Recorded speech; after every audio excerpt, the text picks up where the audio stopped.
Olá, bom dia, terceiro ano C. Hoje eu vou falar sobre a atividade do dia que está no caderno Juntos pelo Saber 4 de língua portuguesa. Fala sobre texto de opinião, vai das páginas 22 a 30. O texto de opinião, gente, como o próprio nome diz, é um texto que alguém fala sobre suas ideias e opinião sobre algum assunto onde muitas pessoas se interessam. Então, a gente geralmente usa o quê? Argumentos para convencer a pessoa de que a minha opinião aqui tem uma certa razão, faz sentido, que minha opinião está certa, vamos dizer assim. Né? Então, nós vamos fazer a leitura de alguns textos de opinião. Tá? E depois tem uns textos de opinião também escritos pelos leitores, né? Por quem já leu. Então a gente encontra geralmente textos de opinião em revistas, jornais. E quando você encontra numa revista ou jornal, esse texto de opinião, a revista não é responsável por ele. Então quem escreve, o autor, a pessoa que escreveu o texto é que é responsável por cada palavra que ele diz ali, por cada opinião que ele colocou naquele texto, tá? Ou tem outras coisas, outras características também. Na verdade, a gente pode escrever um texto de opinião sobre algo que a gente leu. Então, você pode escrever um texto de opinião sobre uma reportagem que você viu, sobre um outro texto de opinião que alguém escreveu, né? Então, texto de opinião, ou seja, eu escrevo para dizer a minha opinião, que eu penso sobre um certo assunto. É claro que com base, né? Não é só porque, eu acho porque achei. Não, você tem que ter uma base, tá bom? Página 23. Nós temos aqui uns textos, eu vou fazer a leitura porque tem um texto que é maior, outro é menor. Porém, tem um texto que é bem interessante. Então, eu vou ler pelo menos alguns deles, como vocês veem que são muitos, né? Vou ler alguns. Uso de tecnologia por crianças, benefício ou perda da infância? Jocelaine Santos, 20 de abril de 2015. Uma pesquisa realizada pela AVG Tecnologies no ano passado com famílias de todo o mundo mostrou que 66% das crianças entre 3 e 5 anos de idade conseguiam usar jogos de computador. 47% sabiam como usar um smartphone, mas apenas 14% eram capazes de amarrar os sapatos sozinhas. No caso das crianças brasileiras, o levantamento apontou que 97% das crianças entre 6 e 9 anos usam a internet e 54% têm perfil no Facebook. Só um detalhe, tá, gente? O perfil no Facebook não é permitido para crianças entre 6 e 9 anos. Se elas têm perfil no Facebook, deve ter mentido a idade na hora de fazer o cadastro, porque o Facebook não permite se você colocar a sua data de nascimento verdadeira. Segundo texto, mães e youtubers falam sobre os desafios de criar os filhos na era digital. Embora ainda não haja consenso entre os especialistas, muitos apontam consequências sombrias do contato excessivo das crianças com as novas tecnologias. A terapeuta canadense Chris Howan, por exemplo, defende que o uso de tecnologia por menores de 12 anos é prejudicial ao desenvolvimento e aprendizado infantis. Vamos para o terceiro texto. Superexposição. Segundo ela, a superexposição da criança a celulares, internet, iPad e televisão está relacionada ao déficit de atenção, atrasos cognitivos, dificuldades de aprendizagem, impulsividade e problemas em lidar com sentimentos como a raiva. Outros problemas comuns seriam a obesidade, porque a criança passa a fazer menos atividade física, a privação de sono, quando as crianças usam as tecnologias dentro do quarto, e o risco de dependência por tecnologia. Por causa desses riscos, no ano passado, a Academia Americana de Pediatria e a Sociedade Canadense de Pediatria recomendaram limites para a exposição das crianças a todo tipo de mídia, televisão, games, internet, smartphone, etc. Para as entidades, o ideal é que apenas depois dos 2 anos de idade, as crianças comecem a ter contato com esses aparelhos e por tempo limitado. Até os 5 anos, as crianças só deveriam ficar no máximo 1 hora diante das telas. O tempo aumenta para 2 horas para crianças de 6 a 12 anos e para 3 horas a partir dos 13 anos. Mas, mesmo com tantas recomendações, muitos pais parecem não se preocupar com o assunto. Nós precisamos encontrar uma maneira de educar os pais de hoje e também os futuros pais, alertá-los sobre prejuízos e benefícios das mídias eletrônicas e ajudá-los a fazer escolhas positivas para seus filhos. Alerta Susan Lin, escritora e cofundadora da organização americana Coalizão pelo Fim da Exploração Comercial Infantil. Então, gente, esse texto é bem interessante, né? Veja só, vocês, meus alunos, vocês estão na idade entre 6 e 12 anos. Né? Então, o tempo que vocês deveriam assistir no YouTube, ou assistir TV, ou ficar no telefone, ou jogar é o que? 2 horas por dia. Se você passa mais tempo que isso, tenha cuidado, você está deixando de fazer outras coisas interessantes, como brincar, outro tipo de atividades, né? Atividade física, outros tipos de leitura, enfim, outros tipos de coisa, tá? Cuidado com o tempo na frente das telinhas. Agora, leia os textos de opinião dos leitores sobre o uso das tecnologias. Então, veja, nós lemos eu li para vocês esses textos aqui. E agora, tem a opinião, os textos de opinião dos leitores sobre o uso das tecnologias, que é esse primeiro texto. Desculpa, esse aqui, ó. Uso de tecnologia por crianças, benefício ou perda da infância. Aqui é um texto de opinião dos leitores sobre esse texto. Quem escreveu? Lucas Silva. Oi, eu sou Lucas da Silva Rios, tenho 12 anos. Na minha opinião, acho que não podemos negar a tecnologia. Acho que algumas pessoas não gostam do YouTube por causa do tipo de conteúdo, mas mesmo aqueles conteúdos mais estranhos podem nos ensinar alguma coisa. Essa é a opinião de Lucas Silva. Texto 2. É um texto de Adriano José sobre o mesmo assunto. Concordo em parte. Criança tem que ser criança, sim. Tem que brincar na terra e se balançar no playground e passear no zoológico. Faço tudo isso com minha família. Ela tem contato com a tecnologia. Trabalho com informática já faz tempo e sei da importância de o ser humano acompanhar as mudanças e inovações tecnológicas. Depois cresce um ser humano atrasado, parado no tempo. Concordo com os limites, realmente tem que ter. Agora, privar a criança de usar tecnologia, não. Se a tecnologia avançar e o ser humano não, no futuro isso lhe trará problemas. Já trabalhei com pessoas que eram anti-tecnologia e geravam problemas profissionalmente.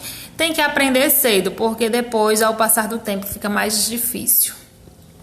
São 2 textos de 2 pessoas diferentes, de idades diferentes, de opiniões diferentes, sobre o mesmo assunto. Questão: vamos interpretar esses textos. 1. Qual é a opinião de Lucas Silva sobre o texto? Opinião de Lucas Silva. Qual é a opinião dele? Você vai escrever aqui. Qual é a opinião de Adriano José, outro leitor do texto? Qual é a opinião de Adriano José? Você vai escrever aqui também. Percebam que eles têm opiniões um pouco diferentes. Terceiro, com quem você concorda? Por quê? Ou seja, você concorda com a opinião de Lucas Silva? Ou você concorda com a opinião de Adriano José? E por quê? Você vai responder. Compare os 2 textos. Aí tem 2 quadros, o quadro das semelhanças e das diferenças. O que é parecido nos 2 textos? E o que é diferente? Você vai escrever aqui. Questão 5. Os textos foram escritos no mesmo período? Justifique. Então, para saber se foi escrito no mesmo período, você vai observar o quê? As datas, ó. 16 de março de 2017, o texto de Adriano José. 5 de janeiro de 2018, o texto de Lucas Silva. Foi no mesmo período? Perceba que tem uma diferença aí de anos, né? De um ano. Questão 6. Qual é a idade de Lucas? Lá fala no primeiro texto, né? De opinião do leitor, fala. É possível imaginar a idade de Adriano? Por quê? Perceba que nesse texto aqui não fala a idade de Adriano. Nesse fala a idade de Lucas. Mas esse aqui não fala a idade de Adriano. Porém, a forma como ele escreve dá para você ter noção de quem que é. Né? Porque ele fala que ele trabalha com informática já faz algum tempo. Né? Então ele fala também que já trabalhou com pessoas que eram anti-tecnologia e gerava problemas profissionalmente. Então perceba, é uma criança aí que está falando? Não, né? É uma pessoa adulta. Então é possível imaginar a idade de Adriano? Questão 8. Em sua opinião, a diferença de idade entre eles faz com que pensem diferente? Sim ou não, por quê? Questão 9. Leia o seguinte título. Veja que aqui é só o título, não tem o texto. 1 em cada 3 jovens no mundo não tem acesso à internet, diz o Unicef. Qual é a sua expectativa em relação ao texto? Ou seja, aqui só tem o título.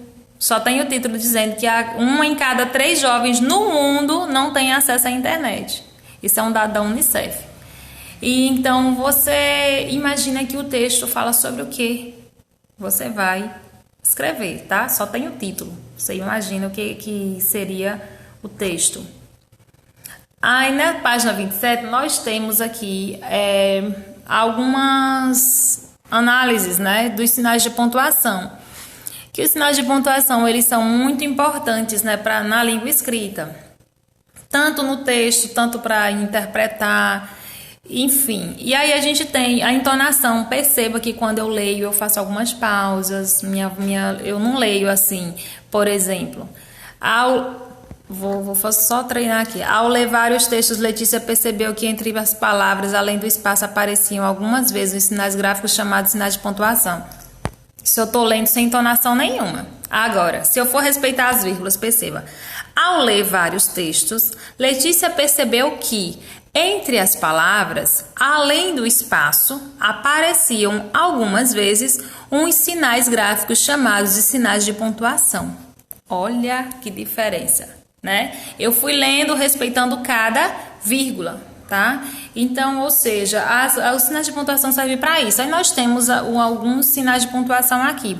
O ponto final, que é esse aqui, que a gente usa no final de uma frase. Pode ser ponto final ou ponto continuativo. É ponto final quando a gente para de escrever e começa um parágrafo novo. E é ponto continuativo quando a gente coloca um pontinho ali, mas continua escrevendo na mesma linha.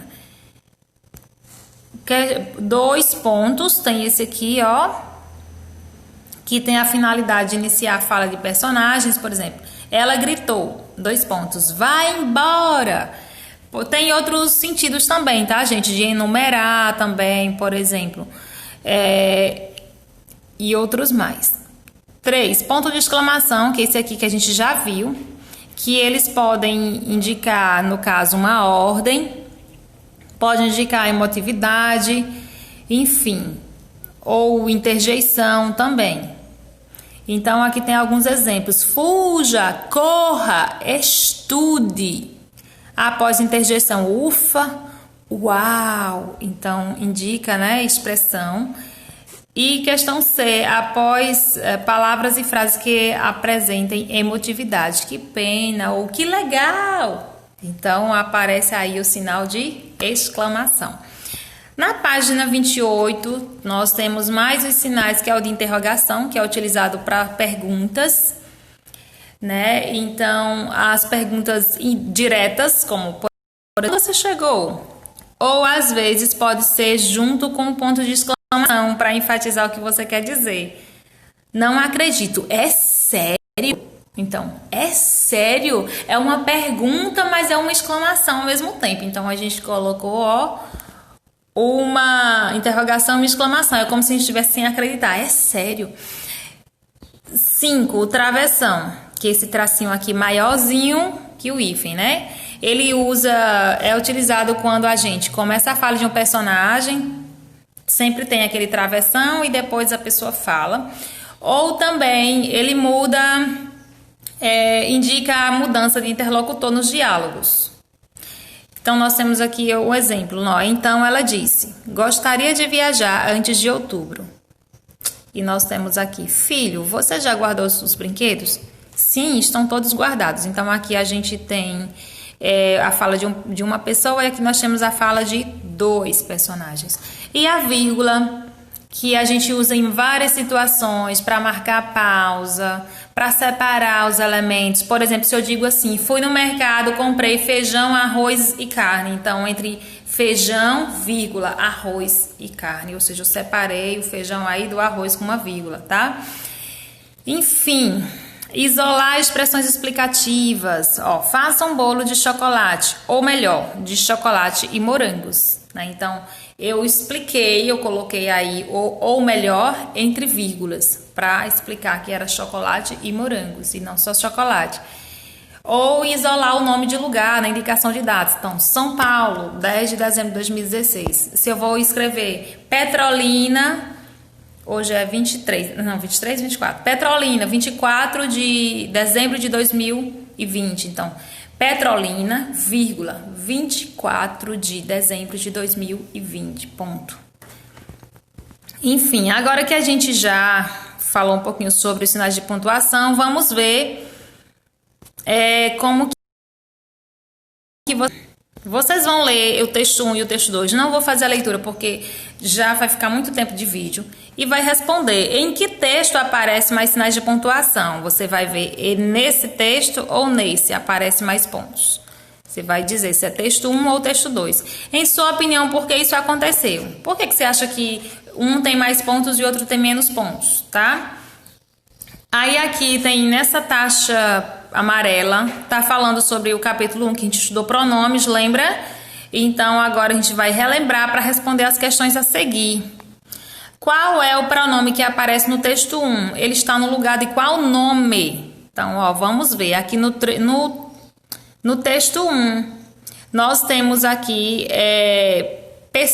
pronomes. Você vai identificar o pronome e depois você vai dizer